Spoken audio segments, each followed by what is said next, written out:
2010 সালের 20 নভেম্বর মেসির বার্সেলোনা আলমেরিয়াকে 8-0 গোলে হারায়। ওই একই দিন ক্রিস্টিয়ানো রোনালদো রিয়াল মাদ্রিদ এবং অ্যাথলেটিক ক্লাবের ম্যাচ ছিল, যেখানে রিয়াল মাদ্রিদ 5-1 ব্যবধানে জিতেছিল।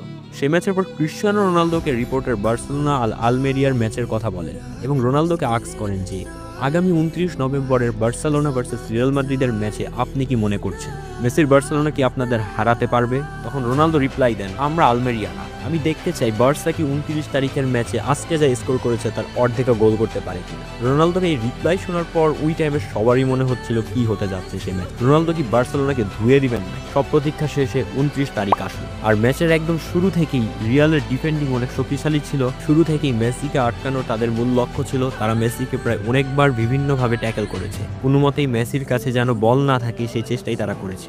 তবে এটা ছিল ম্যাচের স্কোরবোর্ড। 5-1 ব্যবধানে ওই দিন বার্সেলোনা জিতে। এই ম্যাচের পর মেসি যে রোনালদোর সামনে দিয়ে যখন হেঁটে যাচ্ছিলেন, এটাকে ফুটবল হিস্টোরির সবচেয়ে কুলেস্ট ওয়াক বলাই যায়।